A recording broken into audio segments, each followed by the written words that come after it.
Today's gonna be a little less traveling today. I think we're gonna do a little bit, but not too much.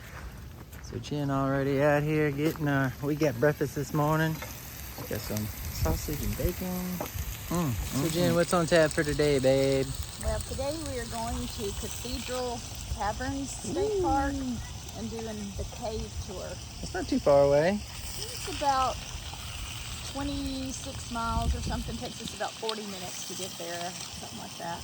We're going to find some lunch somewhere and then go find the Airstream dealership because the guys really want to do that. Gotta check out the Airstreams. And then we're going to go to Big Spring Park. I think that's the name of it. Stacy found a really pretty park in Huntsville. Oh, so we are doing a little traveling today. I thought today was low key, but all right. Well, I guess we're gonna be getting our money's worth out here in Huntsville. For the breakfast. So we're here at some cavern. What's the name of this place? Cathedral Cavern State Park.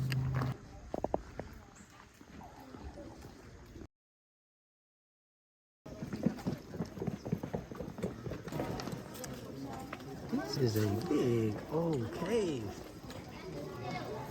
The lady said that this is a natural cave. No excavation has ever been done. That is a normal, natural entrance. Well, we don't have, sometimes we'll get a little rain, but we really don't have a threat. Now the area that we've stopped at right here, this area is called Big Rock Canyon. Big Rock Canyon. I'm going to go across a line of brown and gray rocks that's sticking out there. Well, that's called chert nodules. It is a 58 to 60 degrees in this cavern, constant.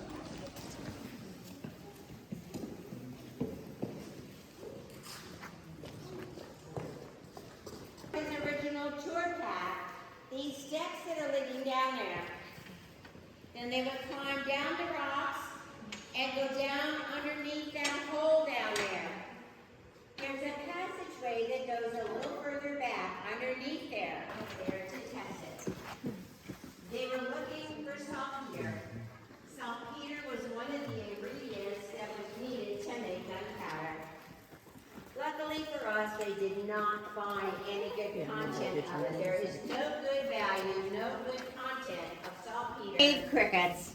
Now a cave cricket is going to look a lot like a spider, but it only has 6 legs instead of 8, and super long antenna to feel their way along the rocks. Look at that antenna. Oh, wow. Because they're almost blind. We're going down the Jake Early Tunnel. This is man-made. Oh, wow.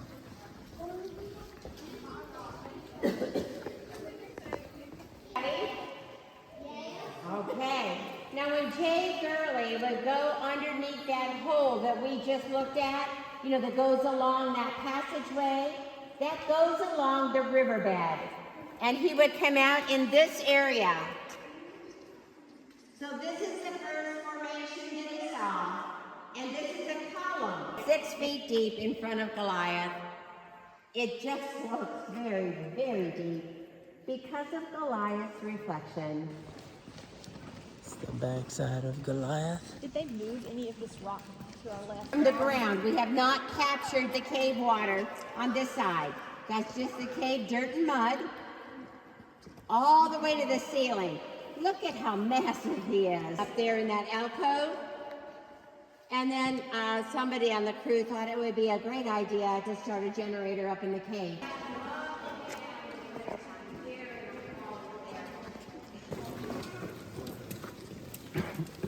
This pathway over there, did y'all see that? Yeah. Well, I have to tell you how glad I am that I am not taking you on that tour path today. Now, that was Jay Gurley's original tour path. That's how he would bring his groups through this wide area. Pathway over there, they go all across here and come out right there.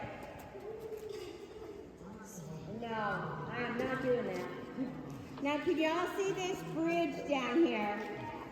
Well, Jay Gurley built that bridge out of railroad ties. He had a modified Army Jeep that he would drive down through here with equipment and supplies to go further in the cave. It used to sit a little higher on the bank there.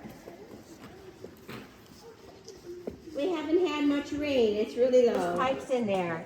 He was going to put a huge suspension bridge all through this area. But the pipe started rusting right away, so he just let that idea go. And So this bridge that we're on is actually the J. Gurley Bridge. It was put in right about his death in 1996. He didn't get to see it finished.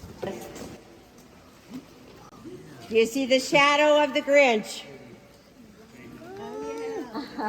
Look at that.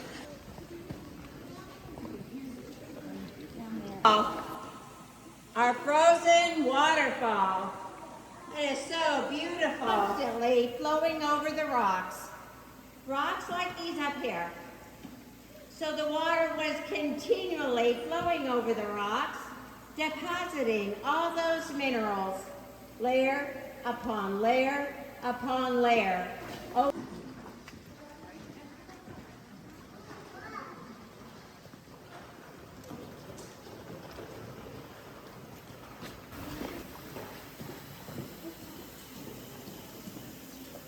Now this is a really good vantage point up here to see where we've come from. What do you see through that opening there? Goliath. Yes, that's a Christmas tree, a Goliath. North of the mountain. These are our brimstone dams. They're just so pretty. Now our brimstone dams are not very deep in this cave. Only about 3 to 6 inches deep. The stone dam is making a dance over there in the ceiling. This is known as Boulder Boulevard.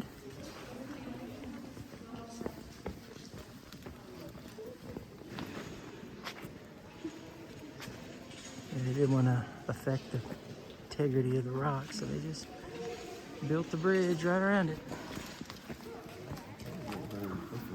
The tallest room in the cave.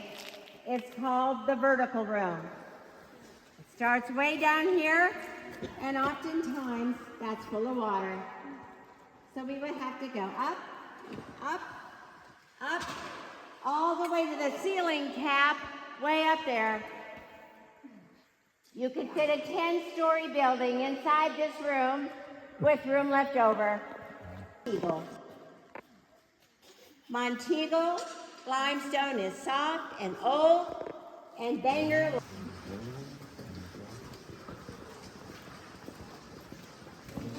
Pretty awesome cave, isn't it? Yeah, it sure is. That's amazing.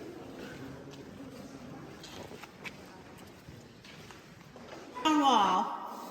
This wall's about 138 feet long. It goes around the corner and about 30 feet tall in some places. And Fred's brought along his little dog. There he is. There's his eye and his nose and his mouth. That's Fred's dog. Caveman up here with his little club. Lion King, Hard Rock. But I really brought you up here to show you these stalactites and soda straws. A soda straw is very thin and hollow like a tube. But when they form a circular pattern like that, well, that's called a chandelier. Into the stalagmite forest. Beautiful that it looked just like a cathedral. That's right. It used to be called Bat Cave, but he changed the name to Cathedral Caverns. I think all was probably forgiven at that point.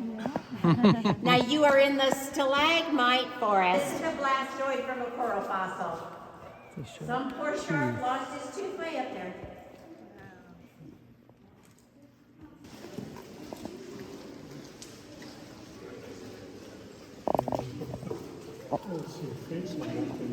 In 1995, Disney filmed part of a movie right over here. and it was called Tom and Huck. You can stream that on Disney Plus. So this is where Tom and Becky went running underneath the cave there and back to the cathedral room. In the movie, they were running all underneath here because they were trying to get away from another character who wasn't very nice, Engine Joe. And that is very, very thin and flowing across, a great example of drapery, kind of like a curtain that you have in your home.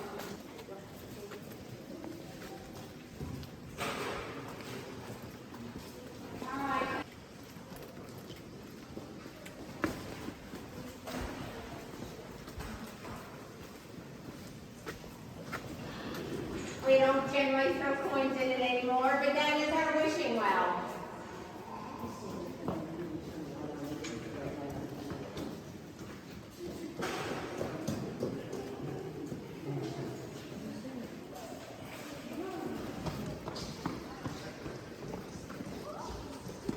We have some beautiful formations up here. There's another nice column. Okay. But I really wanted to show you this formation. This stalagmite is very special. It's called most improbable. Improbable. Now this stalagmite is growing straight up out of this rock.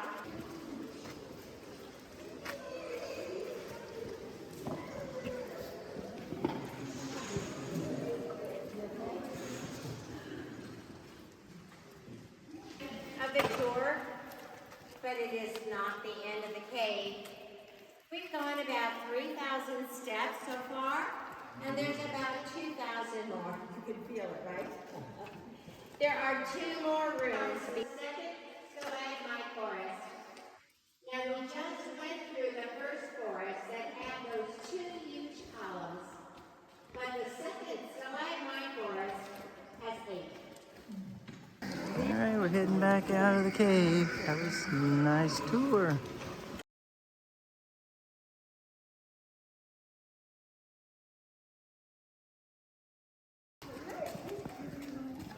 On the way out. Yeah, that is neat.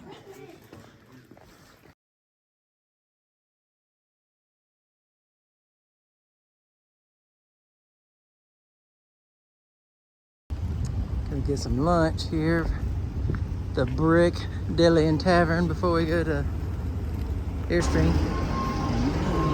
Tell us what you got in yours, Jen. It is called the Cheese Extraordinaire, and it has cheese, grilled onions, green and black olives, What? and tomatoes and mushrooms. Oh my gosh. On a pita. On a pita. I got the Father Guida. It's got a bunch of Italian stuff in it.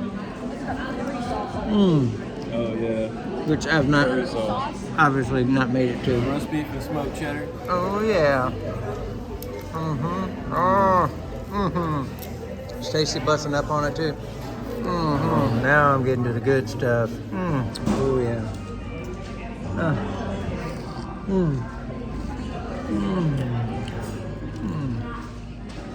All right, Mr. Phillips, Stacy says that you love it when I do this. So this one's for you because it's really good Polish.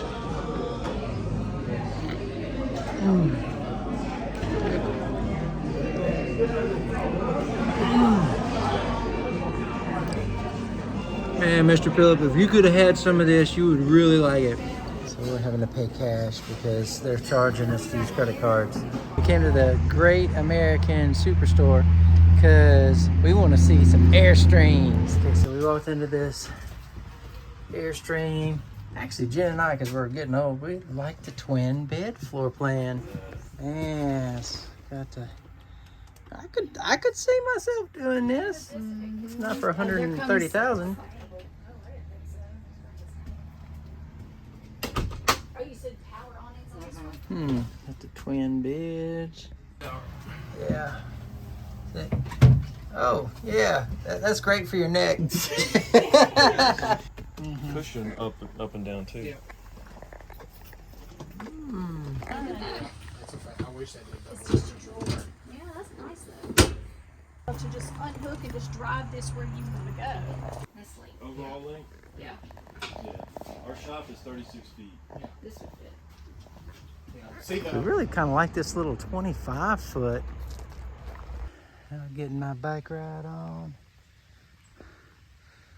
And by the cabins. So Jen made some apple cider with some real apples in there. And it's yummy. So we're getting our sip on. It is yummy.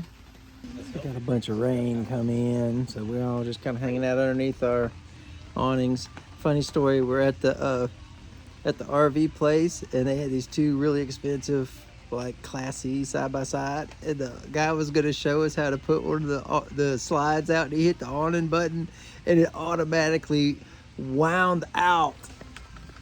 It hit the Class C beside it, started just rubbing and grinding all up on it. We're like, oh no, that's okay, man. We don't want to see it that bad. Right here, you might want to assist. Okay. Well, you dip it in the egg first. Yep, and then you dip it in that, there. and then you put it on the griddle. Make sure it's good and coated. Mm-hmm. Had it good there. There we go. Mm-hmm. Ooh, nice.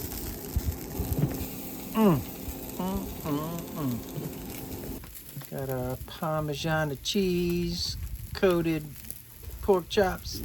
She made two of these? Oh, what'd you say?